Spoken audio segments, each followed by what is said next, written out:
So our topic for this afternoon is dapat tuloy-tuloy. Sabi mo sa kanya, dapat tuloy-tuloy, ha? Kasi pag hindi tuloy-tuloy, kumunoy, ha? So the English title is Continue, which is I think very, very important. But since we love watching YouTube, ilan dito ang mga YouTube subscriber? Taas nga kamay, di ba? Napanood nyo ba ako sa YouTube? Okay, okay. Let's watch this, video footage.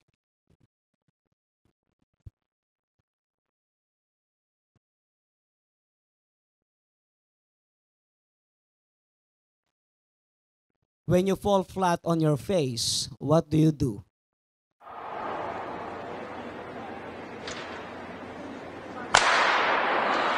The 600-meter underway. Heather Dorniden in Minnesota finished second this event a year ago. She was in lane 4. And Dorniden is probably going to be your favorite. She actually won the NCAA championships in 2006 in the 800, but she only won one Big Ten championships in the 2 years. 3 laps in this event, 600 meters, 3 times around the 200-meter track here at the field house. What a bold move by Fawn. She's looking very confident, and the Penn State runner is just running amazing today. She did win her heat in the 400, but ended up taking 4th overall. That's Fawn Dorr moving into the lead, a sophomore from Penn State. Dorniden running second. Dorniden last year scored 23 points for the Golden Gophers in their Big Ten championship, so they're really relying on getting a lot of points from her this weekend, and she's just coming by Fawn Dorr now in the home stretch, heading into the bell lap. Dorniden went down. Dorniden falling down, gets up quickly, but that's going to cost her. Lucky she wasn't injured. Her teammate just went to the front, though, so they may be able to recover from that. And Dorniden is flying down the backstretch. She is catching up. She is going to catch Fawn Dorr, and she may catch the leaders. Wow. Wow. She's got Fawn. This is a gutsy effort by Dorniden. Can she pull it off? She's moved into third. Dorniden coming down the stretch from the outside. Dorniden coming on strong. Dorniden all the way. Dorniden. She did it. Wow. Unbelievable. Thank you very much. Yan ang Dapat talaga tuloy-tuloy. Sabi mo sa katabi mo, dapat tuloy-tuloy. Yan. Because everybody can start, but no one wants to continue eh. Di ba, puro umpisa eh. Di ba? January, umpisa ulit. Umpisa na ako, 2017. Eto na yung, umpisa ulit ako. Tapos mamaya March, wala na naman eh. Di ba? Maraming ganun. At nangyayari po yan. So today, I think it is proper for us to look and to study the theology of the word continue. Kasi meron siyang teolohiya na importante maintindihan natin. Again, nakagawian natin sa Life Giver na hindi natin ginagamit ang scripture para mag-stress ng point. Ako, I don't do that. And I hope na hindi ko yan magawa hanggang sa huling araw. Na gumagamit ako ng scripture kasi may puntos ako, di ba? Okay, nakita ko ang dinosaur ay totoo. Hanap ako sa scripture sa Bible ng dinosaur, like yung Leviathan, whatever. Hindi natin ginagawa yun. Instead, we allow the Word of God to explain its meaning. And today, so we will go to one rules of how to interpret the scripture, and that is the rule of first mention. Kasi kung saan siya unang-unang nabanggit, ang nagpapahiwatig ng una niyang ibig sabihin. Tama po ba? So today, let's talk about saan ba na-mention yung salitang continue. So unang-una, na-mention siya sa isang tubig na bumababa. So that is the flood of Noah in Genesis 8:5. So na-mention siya, Genesis 8:5. The waters continued to recede until the 10th month, and on the first day of the 10th month, the tops of the mountains became visible. So na-mention yung salitang continue tungkol sa baha ni Noah, of the flood of Noah. Tapos, ang sabi ng Bible ay tuloy-tuloy na bumababa ang baha. Yan. Hindi sinabing tuloy-tuloy na bumaha. Tuloy-tuloy na bumababa ang baha. So yun ang kanyang unang-unang pagkakabanggit. So yung salitang continue ay ginamit sa isang calamiting tuloy-tuloy na nawawala. So okay. So yun ang unang meaning. So let's go to the second part of the rule of the first mention. Is na-mention siya kay Abraham Okay, Abram. Yan, okay. One stroke pa lang siya noon. Abram. Yan, di ba? One stroke. Pero kapag 4 stroke na, Abram. Yan, di ba? So 4 stroke na yon. So Abram, in his journey, so he saw the promised land. And then when he saw the promised land, he was led to go southward to see the boundary line. So nung bumababa na siya, Shechem, dire-diretso siyang bumabiyahe, hanggang saan nakita niya yung property line ng lupa na ibinigay sa kanya ng Panginoon. Genesis 12:9, ang sabi, then Abram set out and continued toward Negev or Negev. Ayan. So Abram set out and continued toward Negev or Negev. Okay? So yun yun. Now, ano ba yung Negev o Negev? Negev is the southern part ng lupa na ibinigay sa kanya. Sapagkat nagtagal siya sa Haran, no? Hindi naman yun ang binigay sa kanya. Maganda yung Haran, okay siya. Kaya lang problema, harang siya, no? Hinaharang niya, okay, yung magandang lupa. So, nung namatay yung tatay niya, then he went southward na. And yung nga, nakita na niya, Shechem, nakita niya yung lugar kung saan siya pinatitira ng Panginoon. At makikita natin ito sa Deuteronomy chapter 1:6-7, yung boundary ng lupa. And Negev was mentioned as property line. So pangalawang mention ng salitang continue ay ang isang taong naantala sa isang matagal na panahong pagkaka-stuck. And then tinuloy na siya ni Lord bumiyahe. Tumuloy ka ng bumiyahe. Ang tagal-tagal mo na na-stuck dyan. Okay? At tignan mo. Yun, nakita natin. So yung pangalawang mention ng salitang continue. Okay? Another, again, to a person ulit, is by the name of Isaac, no? Let's go to Isaac. And that is in, I think, Genesis 26:13. Okay, matagal-tagal na rin ito. The man, referring to Isaac, became rich and his wealth continued to grow until he became very wealthy. So yung salitang continue, referring to a blessed man, pinagpalang lalaki na sobrang tuloy-tuloy na pinagpala ng Panginoon. Alam na natin, may idea na tayo ngayon, referring to a flood na bumababa, tuloy-tuloy, o kaya pagkuha ng lupang binigay ni Lord, tuloy-tuloy, or blessings na binibigay sa atin ni Lord, dapat tuloy-tuloy. So at least may idea na tayo. Bakit? Kasi nga, we have the tendency to stop, no, along the way. Madali tayong magsawa. Tama ba? Sumagot kayo dyan. Tama? Diba? Bibili ka ng laruan, halos iumpog natin ang ulo.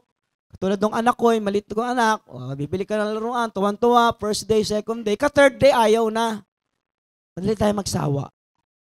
Tama ba yun? Diba? Gusto natin ng bike. Pag andyan na yung bike, di naman natin nililinis, puro kalawang na.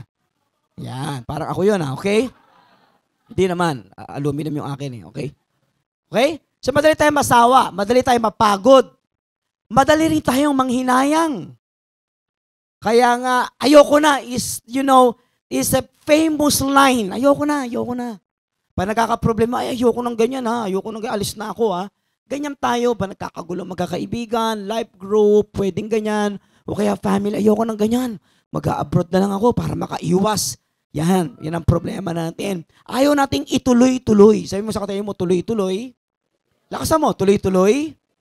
So the book of Judges, if you remember the book of Judges, di ba yung Joshua, ang ganda ng Joshua, kasi ang book of Joshua ay ang talaan o record ng bansang Israel. Paano nila dinrive out lahat ng tao o yung mga habitants po nung buong kalupaan.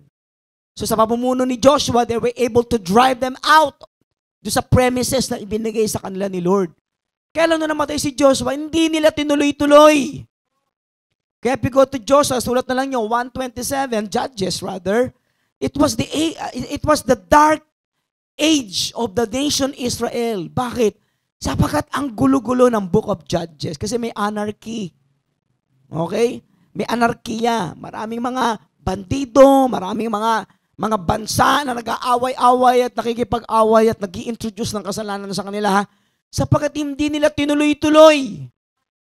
Ganyan. 1:27 of Judges, Manasseh, one of the tribes, did not drive out the people. Ayun, may isang tribo, hindi. Di ba, nakakaawa naman, sama na natin, gawin natin katulong yung mga yan.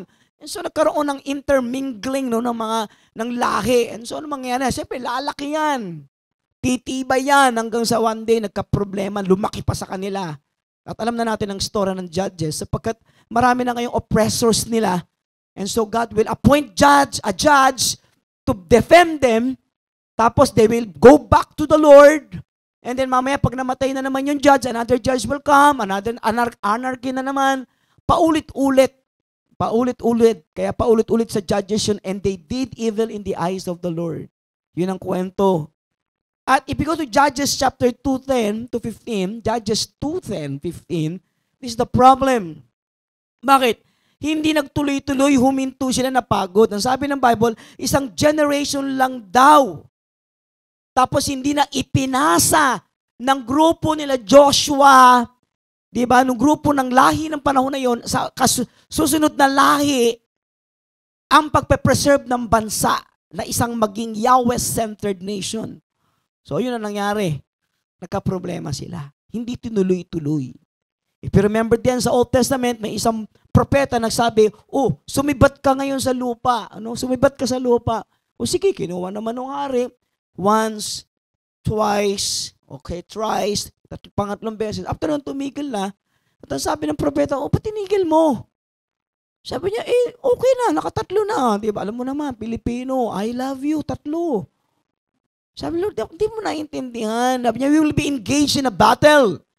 Ma-involve ka sa gera. Nakatatlo ka lang na ganyan. Di tatlong panalo ka lang. Ilang bang gera aabutin mo? Marami. Sana pumira ka ng marami. Kung hindi ko naintindihan, hindi ko na-get Sinasabi ng Panginoon. So maraming tao na maganda ang starting, pero hindi nagtuloy-tuloy.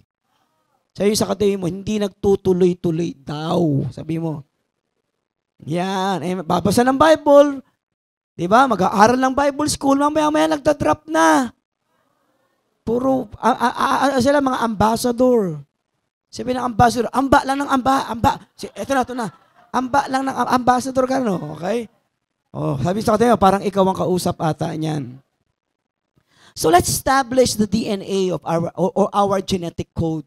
Ano ba? Unang-una, talaga bang natural inclination o tendency ng Kristiyanong huwag tumuloy? Yan. Gumanda sana yung marriage, hindi naman nagtuloy. Gumanda sana yung study, hindi nagtuloy. Nakakita na ba kayong taong nagpagupit, tapos pagdating sa kalahati, stop it. Sir, bakit po? Huwag mo ituloy. Kasi ako, hindi ko tinutuloy lahat. Kalahati gupit, kalahati haba. O kaya nagpapa-opera, nung tinira na yung appendix niya, kalahati na natatawa. Stop ka lang. Bakit po, sir? Kalahati lang kasi hindi ako nagtutuloy-tuloy. Maraming ganon. Sabi sa atin mo, marami yan. So let's establish our DNA, our genetic code. So first, who is God? Saan natin makukuha yung, dapat ba magtuloy-tuloy ito? So, observe natin, sino ba ang Diyos? So go with me in Psalm 100 verse 5. Because here we can discover who God is as far as the psalmist is concerned. Sabi dito, for the Lord is good, and His love endures forever.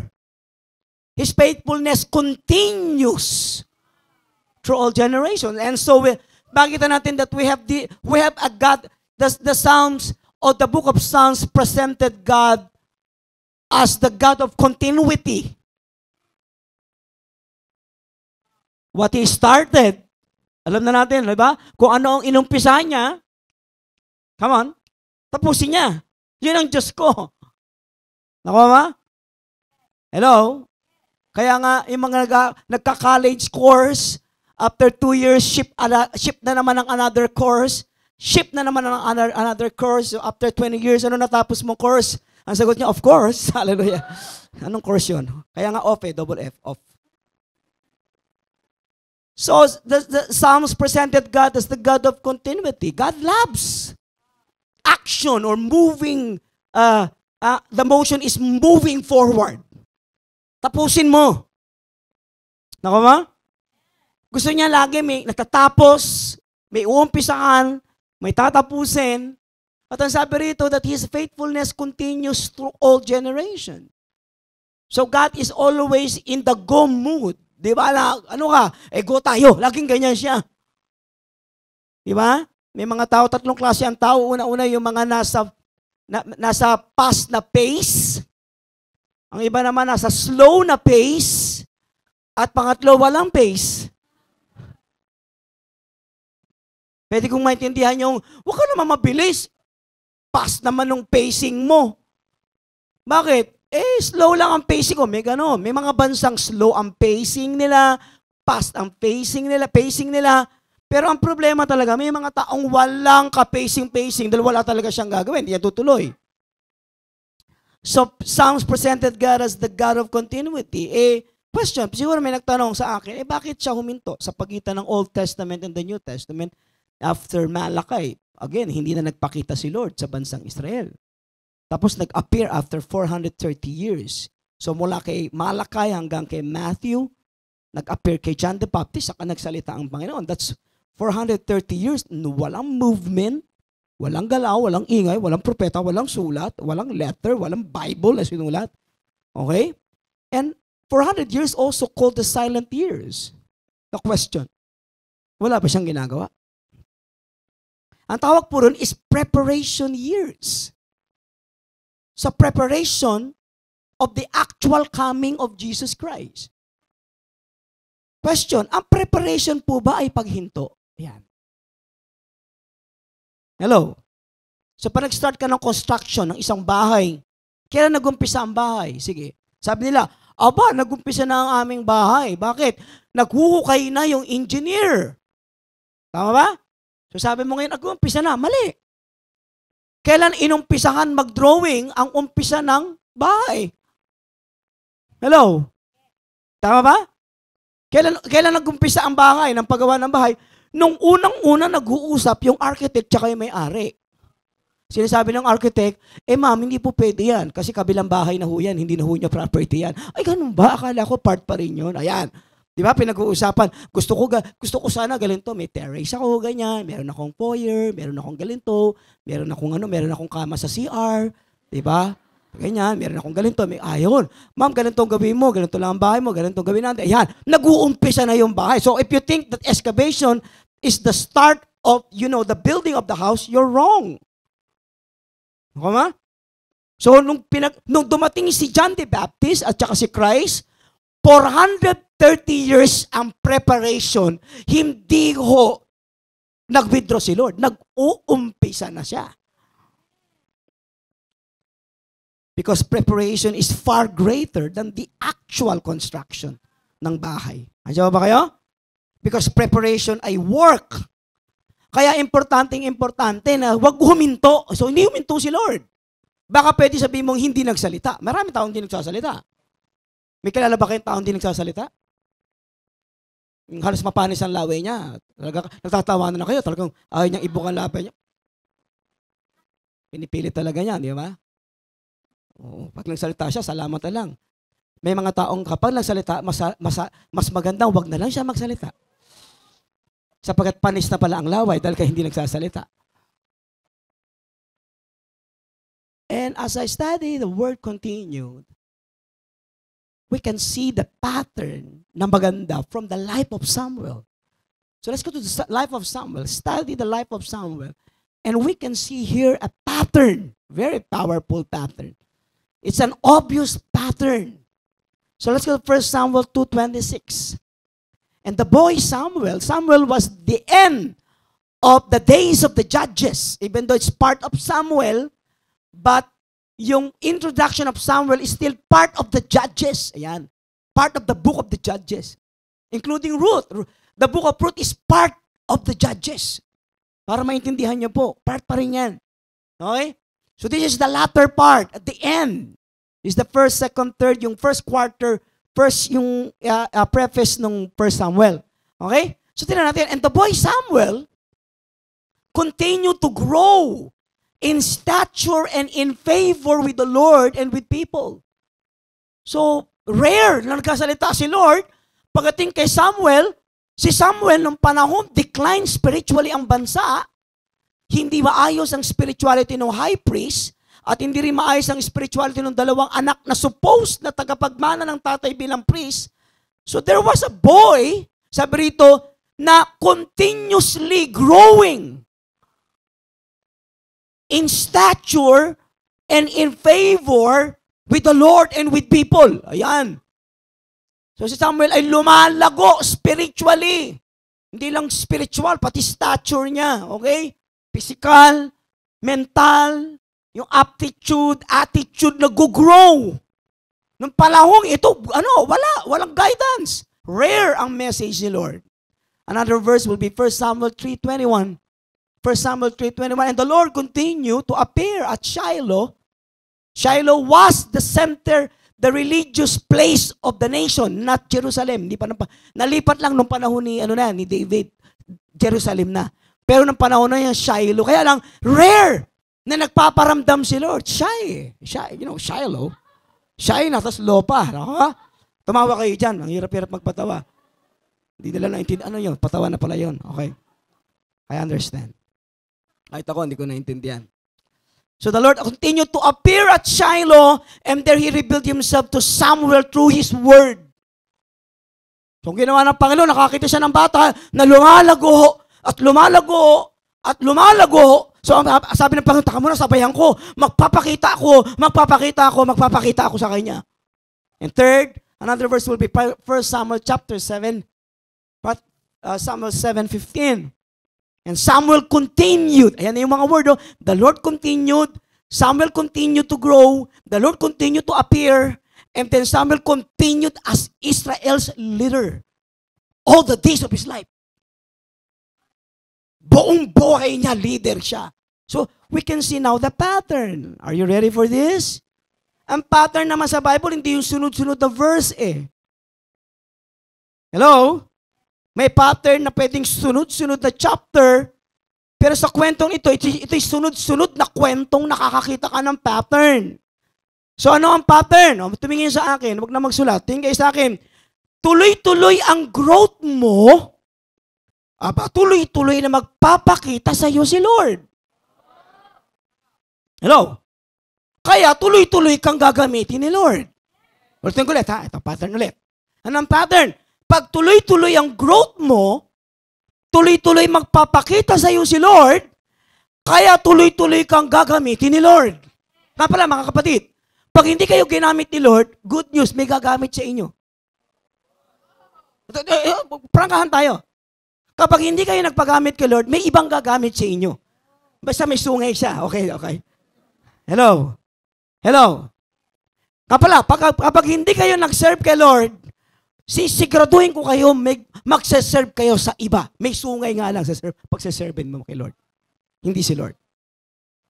Look at it. Balikan natin at pattern.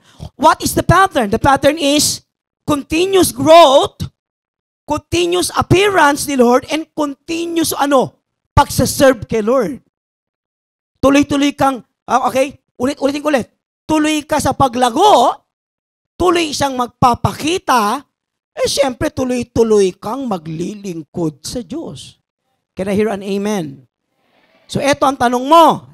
Pastor, Lord, ang tanong mo kay Lord, bakit huminto po yung blessing ko?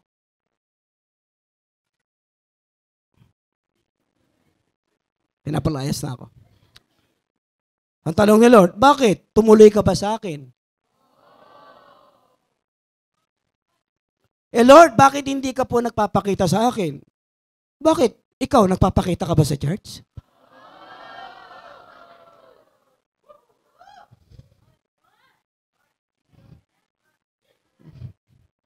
Nandiyan ba kayo? Lord, bakit po hindi ka tuloy-tuloy na nagbibigay sa akin? Bakit? Hindi ka naman tuloy-tuloy na nagbibigay sa akin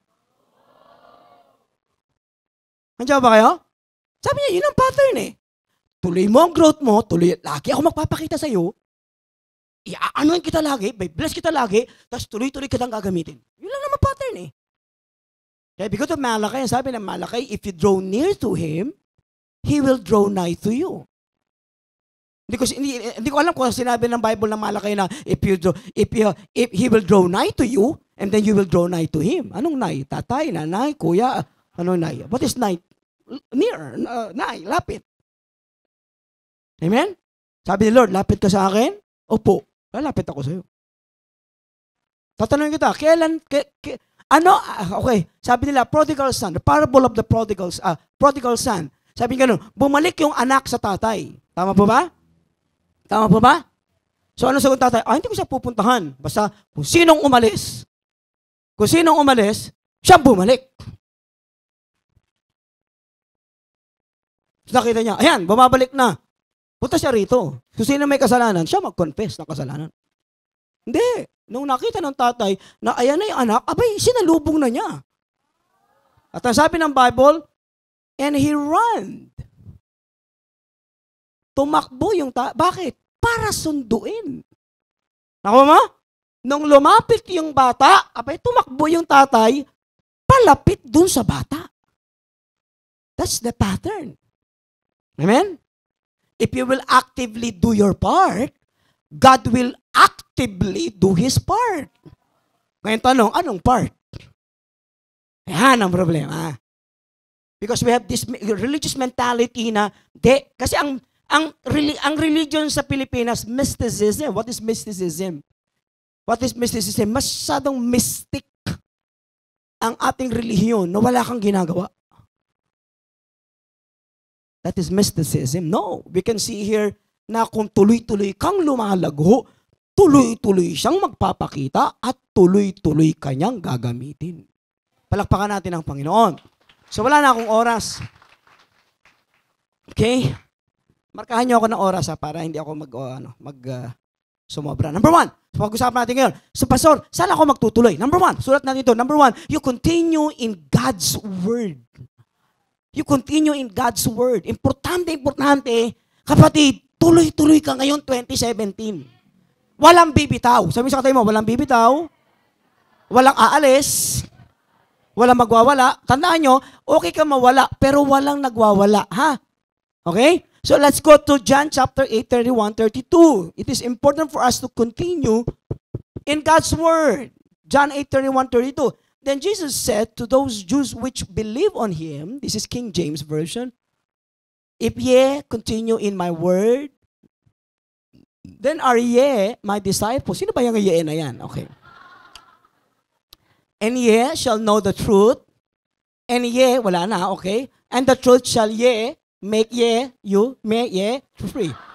Okay din. Pero maganda rin, di ba? Kamusta ka na? Ayan, o. Pero sa version natin na ngayon, iba na yan. Balikan mo ulit. Pag binasa ko sa version natin ngayon, then Jesus said to the Jews which believe on Him, if you continue in my word, then you are my disciple. And yo shall know the truth, and you know the truth, and the truth shall make you free. That's the modern King James. Patawag dyan, King James Version. Okay ba yun, yo? Sabi mo, yo, mukha kang yo, ha? Pag ganun ka lang, okay, very good. So it's in God's, you continue in God's Word. Hello? Sabi rito, kung talagang disipulo kita, magtutuloy ka sa salita ko. As a matter of fact, kung talagang disciple kita, magtutuloy ka. Hindi ka mabubuhay ng walang salita ko. At ito sabi ng Panginoon, at malalaman mo ang katotohanan, at yung katotohanan na nalaman mo, yan ang magbabago at magpapalaya sa iyo. Tama ba? At na ngayon, Bishop, bakit gano'n? Meron akong bandage. 3 years ko na pong hindi matanggal-tanggal. Kasi hindi ka nagtutuloy sa Word of God. Binigyan ka na ng clue. Because the deeper you go with the Scripture or in the Scripture, sabi rito, the deeper the result will be. Hello? Another verse will be coming from James 1:5. Sabi, but whoever looks intently, talagang inintensyonan mong titigan i-microscope ang Word of God, the perfect law that gives freedom, inulit-ulit, and continues to what? To continues in it, not forgetting what they have heard, but doing it, sabi nito, then you will be blessed in what they do. So sino man ang tumititig, nagmamasid, pinag-aaralan, dinidiskubre intentionally ang salita ng Diyos na nagbibigay ng kalayaan at tuloy-tuloy siya doon. Sabi rito, at hindi niya nakakalimutan ng kanya narinig, lahat ng gagawin niya ay pagpapalagay pagpapalain ko ng lubusan. Yan ang sinasabing ganun. Binigyan tayo ng clue na, Lord, ang salita ng Diyos yan. Laliman mo. Huwag mong hayaang patawanin ka ng salita ng Diyos lang. Hayaan mong durugin ka ng salita ng Diyos, palambutin ka ng salita ng Diyos, at palalimin ka ng salita ng Diyos. Kung gusto manalo sa gera, pangudngud ka muna ng mukha. Yun ang nangyari kanina. Nangudgud yung mukha niya, tumaas ang adrenaline niya, ayun, tumiretso, nilampasan nila lahat.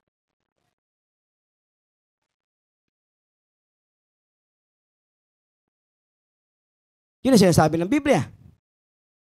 2 John verse 9. Anyone who runs ahead and does not continue in the teaching of Christ, ayun ang problema, does not have God.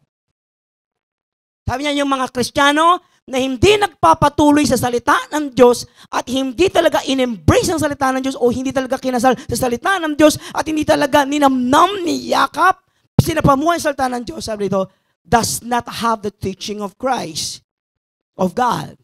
And whoever continues in the teaching of God, the Bible, has both the Father and the Son. Grabe.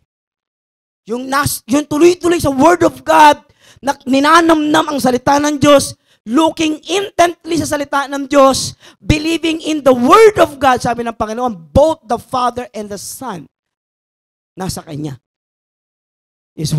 Nasa Kanya. So you continue in God's Word.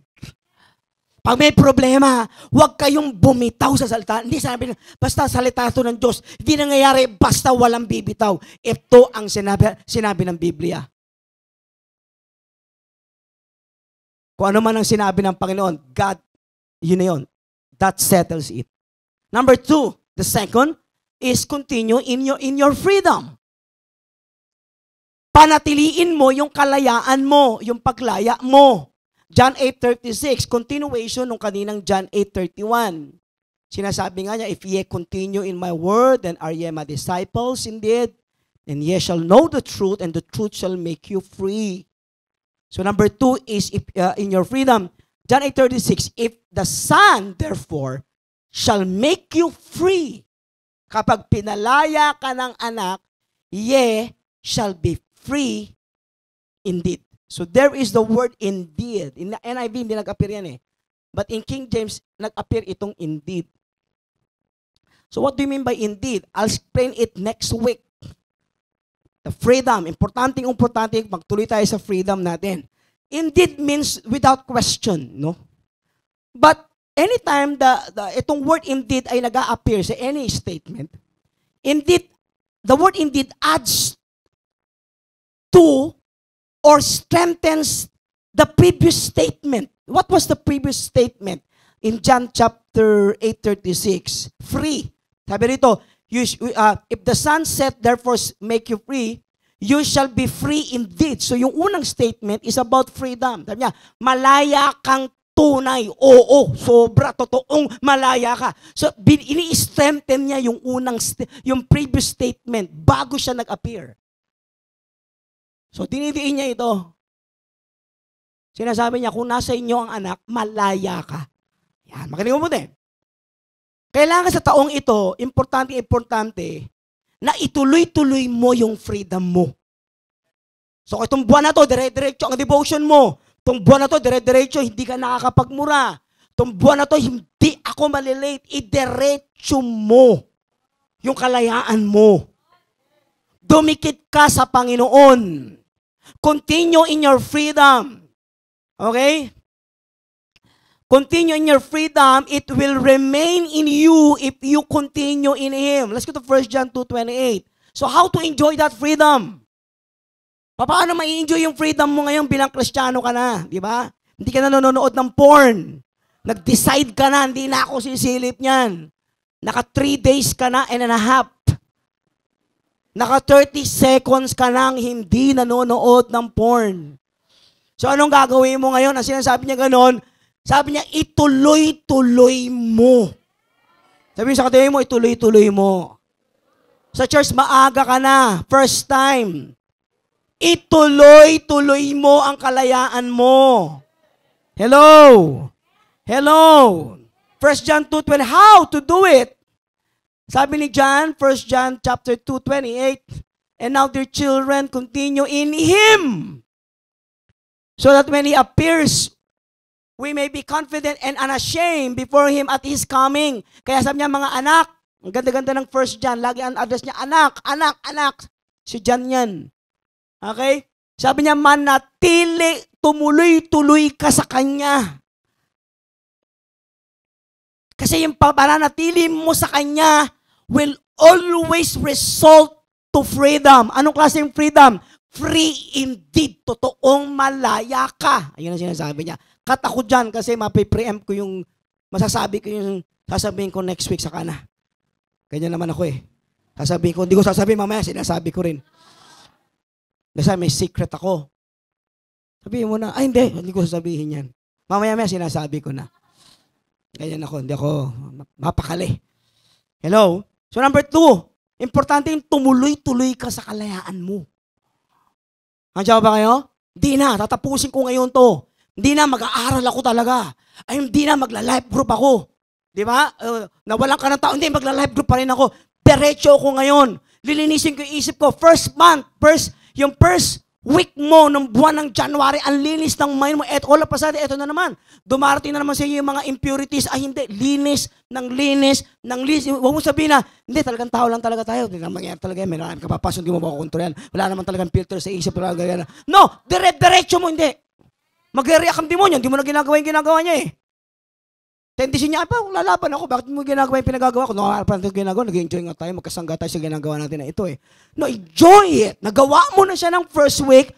Kaya mong gawin ng second week until magawa mo ng 3 months, hanggang magawa mo ng kalahati taon, hanggang sa eventually, sabi sa Bible, and be confident and unashamed hanggang dumating ang Panginoon before Him at His coming. Enjoy that freedom. Na malinis nga, example nung araw, malaswa ang paningin mo sa babae o sa lalaki na dumadaan ng ganyan. Then, and practice, having a pure motive and pure mind. Hindi ko talaga kayang gawin. No! Doktrinahan mo siya. Hindi kaya. You can do it in Him and with Him. So that's the key. In your freedom. Enjoy your freedom. Are you still with me? Number 3, not only that, but ang sabi ito, but enjoy in His kindness. Continue in His kindness. Ano ulit na number 1? Continue in? Sabay-sabay, lahat po ito. I want all of you to participate. Number 1 is? Continue in God's Word. Ilan dito magkukontinue sa God's Word? Taas sa kamay. Very good. Number 2, continue in your? Malaya ka na. Okay. Hindi ka na nagsigarilyo. Hindi ka na uminom. Hello? Kaiinom lang noon. Yung nag-amen. Hallelujah. Diba? Hindi ka nagmumura, hindi ka na nakikipag-away sa Facebook. Enjoy it. Hindi ka na nagbabrowse ng mga bagay-bagay na hindi na dapat i-browse. Amen po ba? Lalo na kung walang okay, hindi ko na sasabihin, okay? And number 3, continue in His kindness. Romans 11:22. Manatili ka, tuloy-tuloy ka sa kabaitan ng Diyos. Romans 11:22, consider therefore the kindness and the sternness of God. Sternness to those who fell, but kindness to you, provided that you continue in His kindness, otherwise you also will be cut off. Sabi ni Papa, Tagalogin ko ha, sabi niya gano'n, i-consider, hindi pala, English pa rin eh. Sabi niya, i-consider of course, ang kabaitan, what is sternness? Sternness is ang kabaitan at ang ibang pamamaraan ng Diyos na hindi mo gusto. Ayan, wala akong word masilip eh. Okay? Okay? Mga bagay na hindi mo gusto na gagawin niya sa mga taong baksak o fell o nawala o wala sa kanya, pero kabaitan sa iyo. Okay? Provided na manatili ka o magtuloy-tuloy ka sa kabaitan ng Diyos. Kung hindi, sabi niya, puputulin ka rin. So, Paul was talking to the Jewish believers. Not to brag not Jewish believers, but to the Gentiles. Because the Gentiles were recipient of God's favor and grace. Sabi niya, mabuti mabait sa inyo ang Diyos at diluktong kayo at yung kanyang dapat mga tao na hindi na ipasok ngayon sa katigasan ng ulo, kayo pinasok, pero huwag kayong magyabang, baka kayo din putulin. Yabang yan, hindi. Titigas naman talaga ulo niya, kami talagang pinili ng Panginoon eh.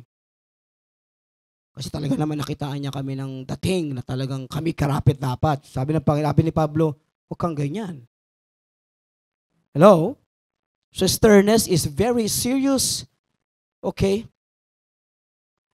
a treatment, especially in an unfriendly way. Bagay na hindi mo magugustuhan kung sakaling balikan ka nung sternness, ayan nga, ng God. Yung kindness naman ay yung the kind act showing favor. Sabi ni Pablo, sabi niya gano'n, magtuloy-tuloy ka sa kabaitan ng Diyos. Huwag kang aalis sa kabaitan ng Diyos at baka tamaan ka ng kapaitan ng Diyos. Ayan, nakakuha kong word. Ano gusto mo, kabaitan? O kapaitan niya? Ano kapag gumagawa ka, tapatan nga kita. Ayan ang sinasabi niya. So sinasabi ni Pablo, huwag mo nang subukan ang hardness niya o ang sumpa niya o ang pagpapalo niya o ang paghuhukom niya. Bako sabi niya ganun, tumuloy-tuloy ka na sa pag-ibig ng Diyos. Tumuloy-tuloy ka na sa pagmamahal ng Diyos, sa kabaitan at kabutihan niya sa iyo. Kaya yung salitang kindness of God is the kindness of God is yung love niya and mercy joined together. We have now the word loving kindness. Na yun siya. Na tinamaan tayo lahat. We are recipient of God's kindness. Very generous si Lord na nag-provide ng kindness sa iyo. Ilan dito ang pinakitaan ni Lord ng sobrang kabaitan, pakitaas sa kamay. Taas sa kamay. Di ba? Sabi niya, mag-enjoy ka dyan. At wag mo nang, ay naku 1 year na pala ako hindi nagsashabu Wow! Ano kaya ang lasa kung subukan ako ulit? Sabi ng Panginoon, sabi ni Pablo, wag mong gawin yan, wag mong isipin yan. Ano gusto mo? Kabaitan, kapaitan. Pwede ba mix? Baka masarap ngayon yan, mga shake-shake, di ba? Gusto mo? Okay. Hello? Hello? Hello? Sabi sa Bible, don't test God. Bakit? Because surely He will pass the exam. Hindi niya naintindihan, no? Huwag mong subukin ng Diyos kasi papasa raw siya sa examination. What I mean, huwag kang mag-experiment dyan. Ano kaya, subukan ko kaya, pastor ako. Ano kaya kung mangalo niya ako, ha? Hindi pwede yan. Bakit? Walang papatol sa iyo. Andiyan ba kayo? Andiyan ba kayo? Nagta-tights ka na. Ang ganda.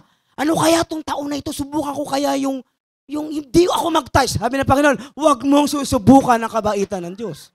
Kasi sabi niya. Sabi niya, huwag mong subukan ang sternness ng Diyos, kundi manatili at magpatuloy ka sa kabaitan niya. Kasi yung kabaitan ng Diyos, dire-diretso, palaki ng palaki. Kumbaga sa interest, compounded. Palaki ng palaki, ng palaki ng palaki, na nakikinabang ka sa buhay na ito kahit patay ka na. What happened with David, na patay na siya, pero nagtamasa pa rin ang mga lahi at anak niya ng kabaitan ng Diyos sa dating ipinakita ng lolo na kabaitan sa Diyos. Kasi compounded, talagang lumaki yung dividendo ng kindness ng Lord. Kaya sabi niya, consider therefore. I love the word consider. Ano man ang gagawin mo? Consider. Hello? Sarap sa Panginoon. Amen? Hello? So in His kindness, therefore, sabi niya, the sternness of those who fell, but kindness to you, provided that you continue in His kindness, otherwise, aray, you will also be cut off. Ay dapat itong taon na to, Lord, yung kabaitan mo po lang. Kaya sabi ni, gumawa si David ng pinakamalaking foolish act niya sa ginawa sa buong mundo niya.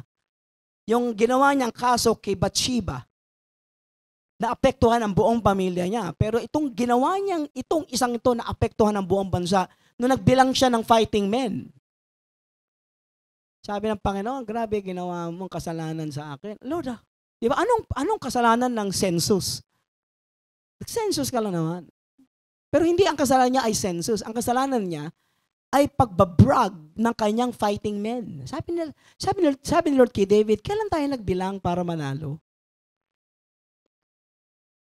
Minsan nga ikaw lang Wala ka naman sundalo, nananalo tayo Dalawa tayo magkasama, iniwan ba kita? Hindi po. Ngayon, ba't ka nagbibilang? Binilang ko lang naman kung ilan na yung recruit nating sundalo. Sabi niya, hindi tayo nag-operate niyan kahit kailan. Because yan ay isang uri ng pride. After pride is destruction. Sabi si Lord, anong gusto mong palo? Isa, nakalimutan ko yung isa. Pangalawa, gusto mong mag-fall sa kamay ng kalaban mo? O number 3, mag-fall ka sa kamay ko? So, anong gusto mo? Wag na ho yung dalawa, sa kamay na lang nyo. Bakit? Alam niya mabait si Lord. Kaya sabi ni Pablo, sabi niya, huwag ka umalis sa pag-ibig ng Diyos. Huwag ka umalis sa kabaitan. Huwag mo nang subukin ang galit ng Diyos. Huwag mo nang i-dare si Lord.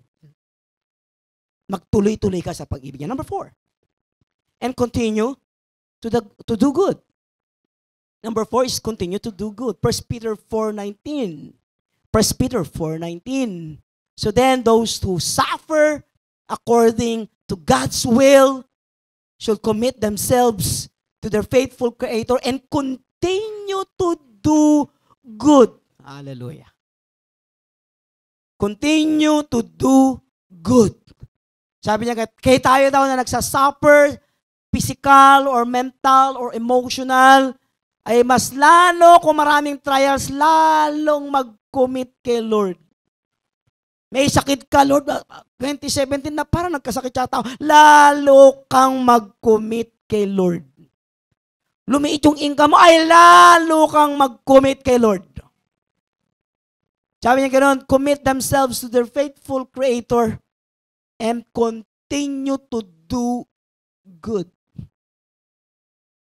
This year, gawa ng mabuti. So nung galing ako ng Japan nung isang araw, sinamahan ko yung tita ko. May tita ako na umalis ng Pilipinas 1972, hindi nakita yung dalawa kong kapatid. So nagpunta kami ng Japan, 3 days lang. Kababalik ko lang.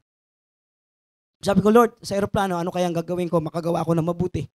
So very sensitive ako, nakakuha ko yung emergency exit. Kinuha ko kasi nga para hindi mahirapan. Mas-stretch ko yung pako. Mahaba ang pako okay. So nakakita ako, mag-ina. Hirap na hirap, ibuhatin. Yung kanilang tawag natin dyan, hand carry, is yung kanilang hand cannot carry. Okay. So ang layo, ando sa dulo. So tinulungan ko. Naku, nagulat yung hapon. Tinulungan ko. As may dalawa akong ballpen. Sinadya ko na, may dalawa akong ballpen. 2 ballpen na white. Nanakaw ko yun sa isang hotel. Hindi po, nakakuha ako. Souvenir. Amen. Hello. Souvenir. Pati mga platito, kinuha ko. Joke lang. So, 2. So, ready na ako, 2. Bakit ready akong 2? Alam ko maraming hihiram ng ballpen So, yung likod, nakita. Kaya puti, madaling makita. Kaya ako ginawang puti, madaling makita. 2. Pahiram ako. Hindi nagpahiram ako ulit. Lahat. Siguro nakagawa ako ng 3 o 4 na akto sa loob mismo ng CR. Pero higit sa lahat na pinakamaganda kong ginawa, ay nilinis ko yung CR na ginamit ko. Nandiyan ba kayo? Kasi marami Kristiyano, na Kristiyano sa altar, pero demonyo sa CR. Hello?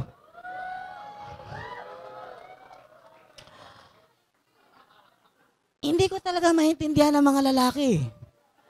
Ang mga lalaki, ang laki-laki ng bowl, ito. Hindi ko alam bakit hindi nila mapaitama talaga doon sa ganun Sabi ko, ano ba meron ka at hindi mo yan ma-shoot? Ha? Hindi ko alam bakit. Nandito siya, nandun siya. Pare, hindi mo na mausog yung toilet bowl, di ba po?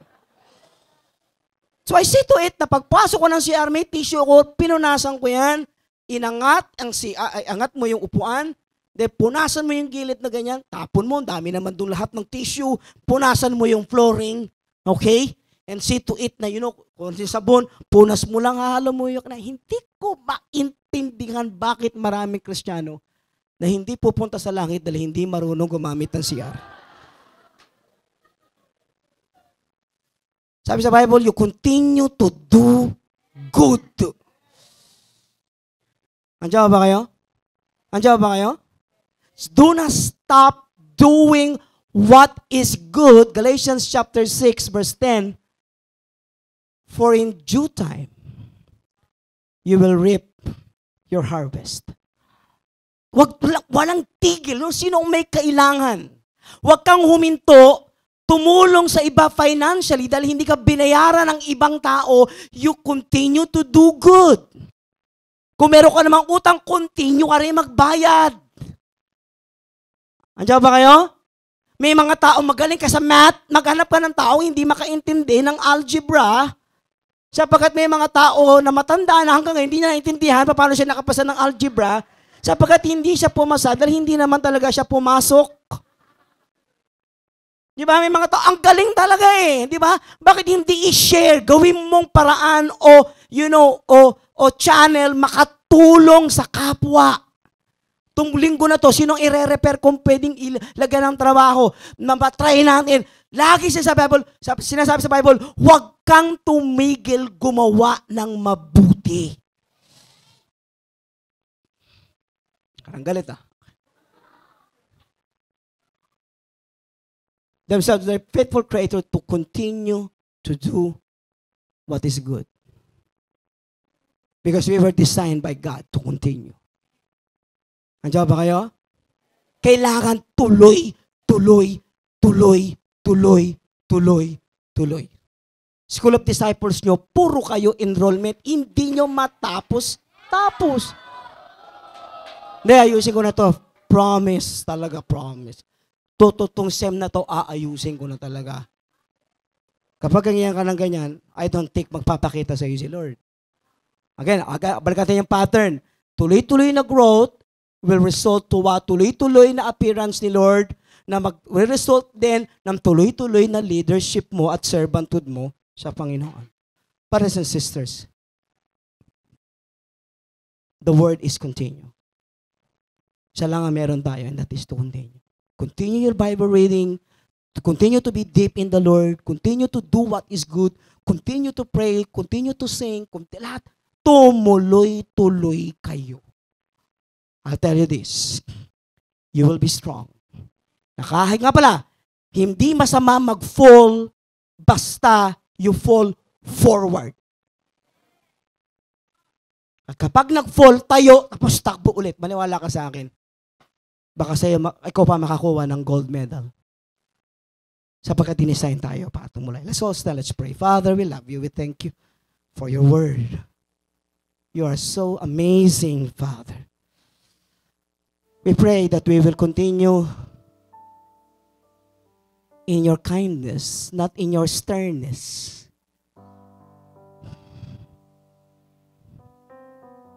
Na hindi kami aalis sa kabaitan mo. Tuloy-tuloy kami gagawa ng mabuti. Wala kang hihinto sa amin hanggang kami kunin mo.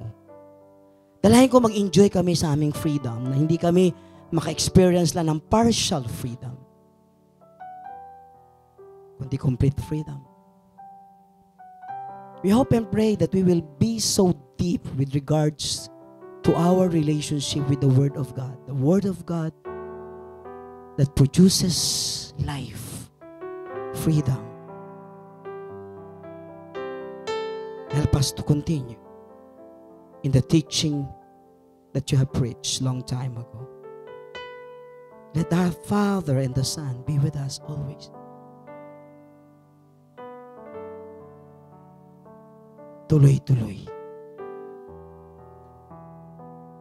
Huwag namin hayaang i-govern kami ng aming laman, ng aming emosyon. Kahit sa church, kahit sa aming pang-araw-araw na pamumuhay, maging sa aming performance sa loob ng opisina, at maging sa aming mga eskwelahan. Tuloy-tuloy kami mag-aral. Tuloy-tuloy kami mag-serve. Tuloy-tuloy kami mag-worship. Tuloy-tuloy kaming lumago. Tuloy-tuloy kami mag-share. Mag-angat. Mag-guide ng tao. Kahit pa magpakita sila ng mga bagay na nag-withdraw sila sa amin. But we will continue to serve them. Ang aming giving ay tuloy-tuloy. When we are in lack, we will give. Lalo na kapag marami kami, we will still give. Pero kapag wala na kami, we will still give. Yan ka sa amin. Help us understand that we are destined to move forward. That we will never give up. That we will continue. Raise your hands. May God's anointing, the God of continuity, be with you. Sabi ng Bible that He who began a good work in you will be the one to lead you to accomplish what He has started in you. Siya na nag-umpisa sa inyo, ay siya ring magtatapos ang kanyang inumpisahan. Walang bibitaw. Walang magpapahinga. Walang gigibap. At walang aayaw. Kundi lahat ay on the go upang tignan ang boundary ng pagpapala na ibinigay sa kanila ng Diyos. Maraming pong salamat. Pinupuri ka namin sa pangalan ni Jesus. Hug somebody please.